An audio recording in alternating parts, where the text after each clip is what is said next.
Hello students, I am Tabriz Akhtar and this is your best class. We are going to continue with question number 4.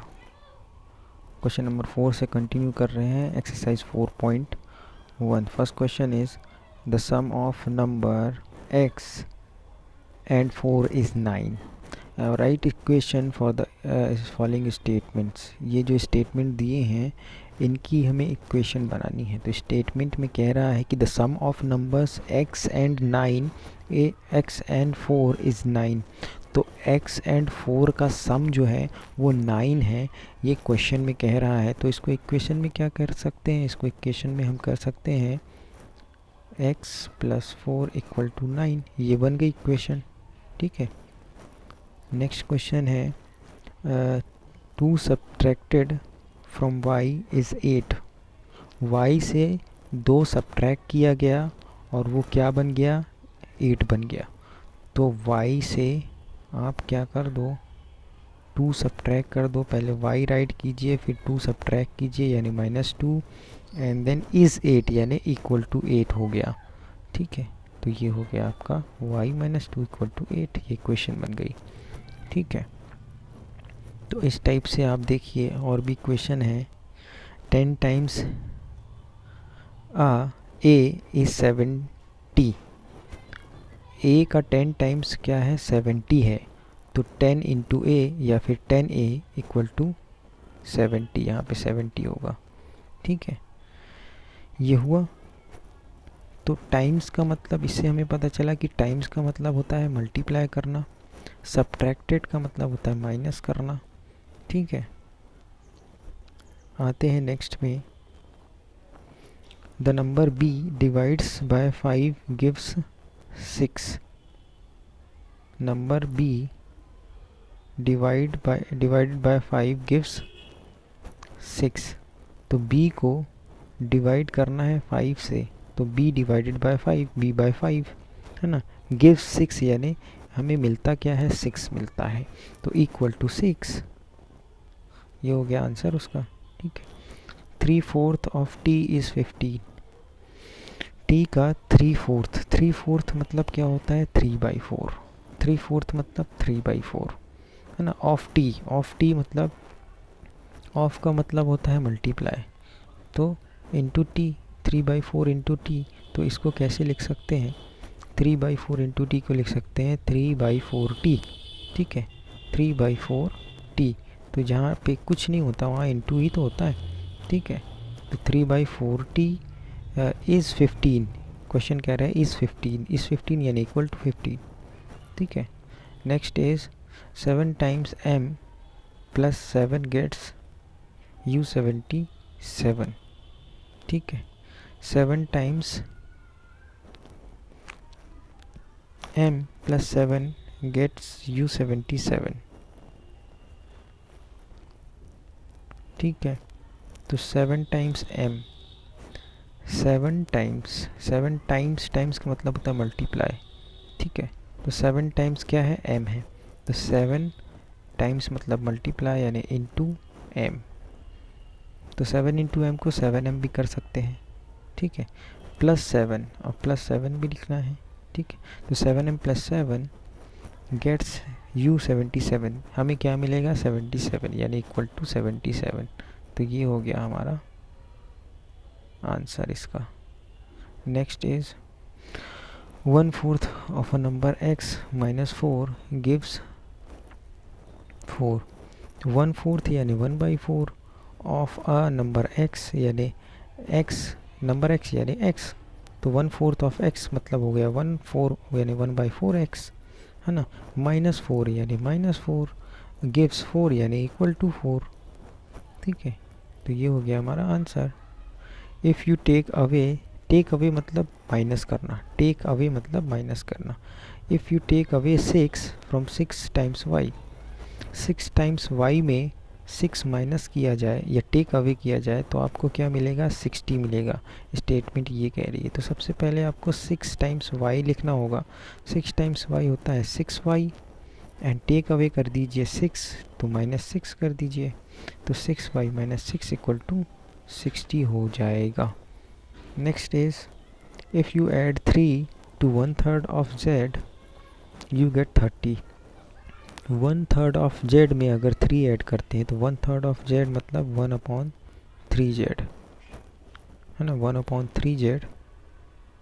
ठीक, इसमें हम क्या add करते हैं, 3 add करते हैं, प्लस 3 करते हैं तो हमें क्या मिलता है, 30 मिलता है। यही क्वेश्चन कह रहा है।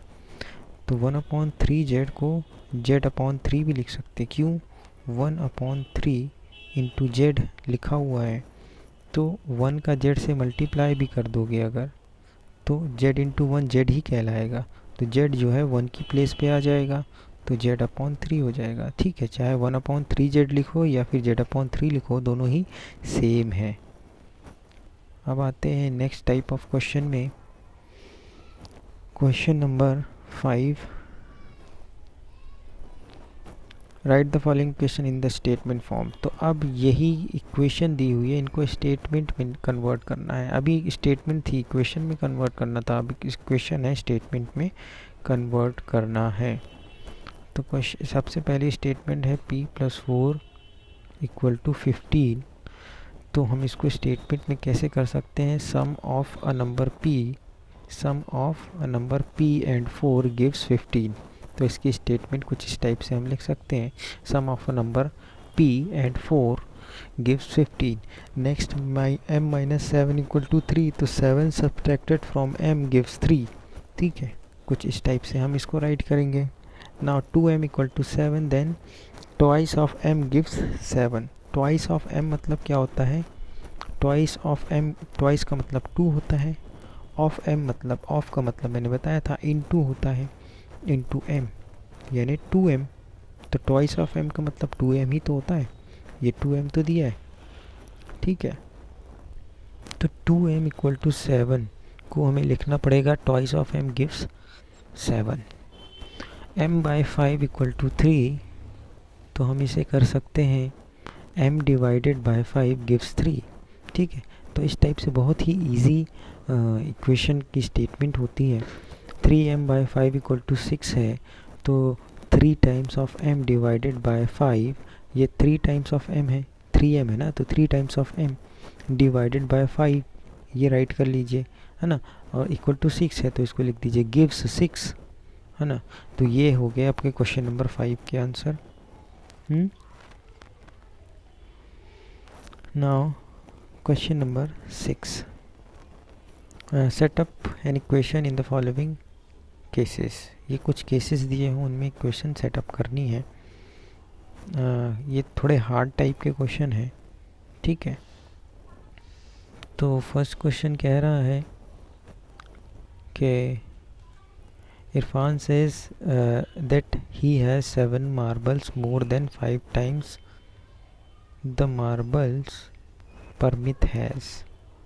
ठीक है, परमित के पास जितने भी मार्बल हैं, ठीक है, परमित के पास जितने भी मार्बल हैं उसके 5 times and 7 more marbles Irfan के पास है। ठीक है, 5 टाइम्स एंड 7 मोर, मोर मतलब प्लस करना पड़ता है, मोर में टाइम्स में इनटू करना पड़ता है। तो 7 मोर, 5 टाइम्स के 7 मोर मार्बल इरफान के पास है, जितने भी परमित के पास है। ठीक है, तो क्वेश्चन है इरफान हैज़ 37 मार्बल्स। ठीक है, तो इरफान के पास 37 मार्बल्स हैं। ठीक है, तो इसकी इक्वेशन बनानी है। तो इक्वेशन कैसे बनाएंगे, जितने भी परमित के पास हैं। ठीक है, तो क्वेश्चन में हमें दिया हुआ है कि इरफान के पास 37 मार्बल है, इरफान के पास 37 मार्बल है, लेकिन परमित के पास कितने हैं, परमित के पास हैं 3 times and 7 mores of Irfan. Irfan के जितने भी हैं उसके 3 टाइम्स यानी 3 गुना एंड 7 मोर यानी +7। ठीक, लेकिन अभी हमें क्या करना है कि इरफान की तो हमें वैल्यू दी हुई है कि 37, एग्जैक्ट वैल्यू दी हुई है कि इरफान के पास तो 37 है, लेकिन एग्जैक्ट परमित के पास कितने हैं ये नहीं पता। ठीक है, तो परमित के पास हम m को लेट कर लेते हैं कि let m be the Parmit's marble. तो परमित के पास अगर m मार्बल हैं तो इरफान के पास मार्बल कितने होंगे? इरफान के पास मार्बल होंगे 5m + 7। क्यों होंगे? 5 टाइम्स एंड 7 मोर लिखा हुआ था, तो 5m + 7 होता है 5 टाइम्स एंड 7 मोर का मतलब। ठीक है, तो इरफान के पास हुए 5m + 7, और इसके साथ साथ ये भी दिया था कि इरफान के पास 37 है, तो इसका मतलब ये हुआ कि 5m + 7 की वैल्यू 37 होगी, इक्वल टू होगा। ठीक है, फिर से समझ लीजिए क्वेश्चन कोई ज़्यादा टफ नहीं है। क्वेश्चन कह रहा है कि जितने भी इरफान के पास मार्बल हैं उसका, जितने भी इरफान के पास मार्बल है उसका 5 टाइम्स एंड 7 मोर परमित के पास है। ठीक है, उसका 5 टाइम्स एंड 7 मोर परमित के पास है। अब फिर बाद में कह रहा है कि इरफान के पास 37 मार्बल है। ठीक है, इरफान के पास 37 मार्बल है, तो परमित के पास कितने होंगे? ठीक है, तो परमित के पास हमें नहीं पता कितने होंगे, पर इतना ज़रूर पता है कि इरफान के पास जितने हैं उसके 5 टाइम्स एंड 7 मोर परमित के पास हैं। ठीक है, तो अब सबसे पहले परमित का पास जितने भी मार्बल है उसको लेट करना पड़ेगा कि लेट परमित के पास m मार्बल है। तो अगर परमित के पास m मार्बल है तो उसके हिसाब से इरफान के पास कितने मार्बल हुए? तो परमित के हिसाब से इरफान के पास मार्बल हुए होंगे 5 टाइम्स एंड 7 मोर, यानी 5 टाइम्स ऑफ परमित करेंगे तो 5m हो जाएगा, और 7 मोर करेंगे तो 5m + 7 हो जाएगा। ये 5m + 7 है, ये मार्बल्स की वैल्यू आ गई। किसके मार्बल्स की? इरफान के। लेकिन इरफान के तो पहले से ही दी हुई है 37, तो इसका मतलब ये हुआ कि 5m + 7 जो है वो इक्वल टू 37 के होगा। ठीक है, तो ये था पूरा क्वेश्चन। ठीक, 5m + 7 = 37। Thus the required equation will be 5m + 7 = 37। ठीक है, ये हुए। अब सेकेंड टाइप ऑफ क्वेश्चन देखते हैं।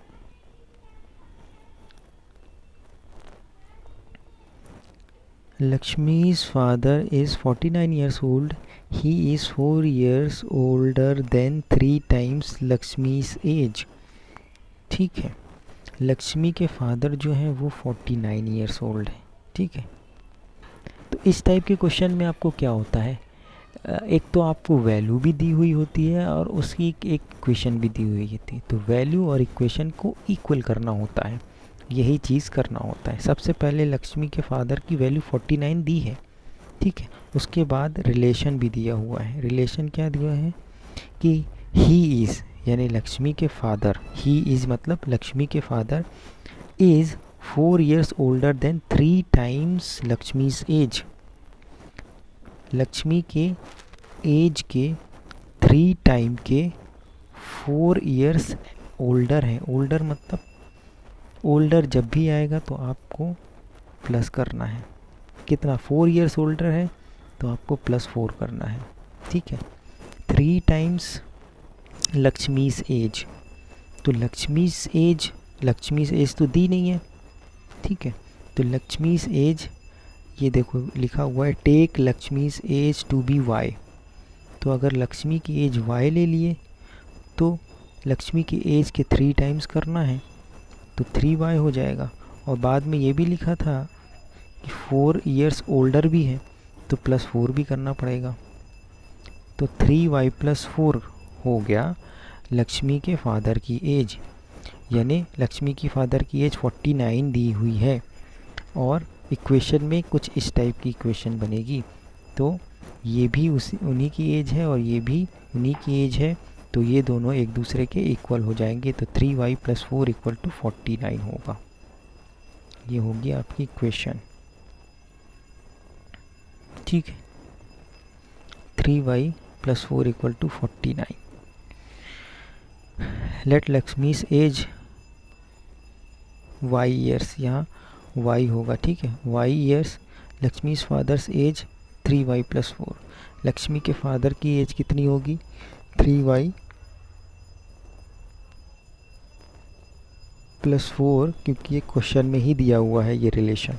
ठीक है, लेकिन लक्ष्मी के फादर की एज तो गिवन है 49, तो इसका मतलब ये हुआ कि रिक्वायर्ड इक्वेशन होगी 3y + 4 = 49। ठीक है, अब लास्ट क्वेश्चन है शायद, हाँ 4th नंबर लास्ट क्वेश्चन है। In an isosceles triangle the vertex angle is twice either base angle. ठीक है, angle, let the base angle be b in degrees. Remember that the sum of angles of a triangle is 180 degree. तो इस question में सबसे पहले आपको ये पता होना चाहिए कि sum of angles of triangle, triangle के एंगल्स का जो सम होता है वो 180 होता है।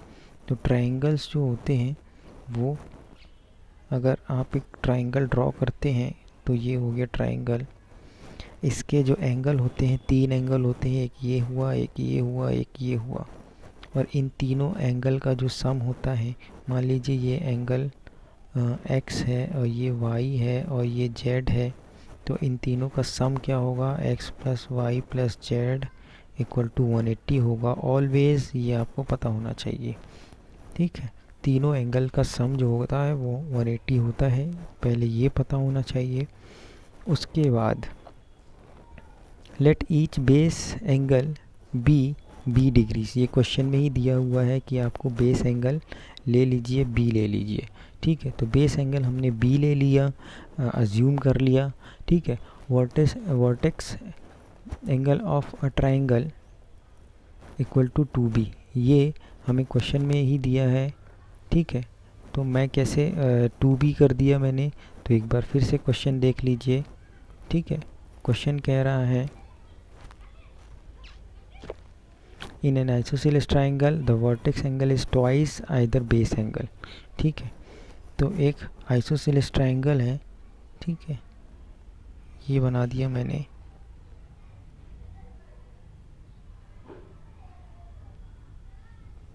इनके जो ये वाले नीचे वाले एंगल होते हैं वो सेम है।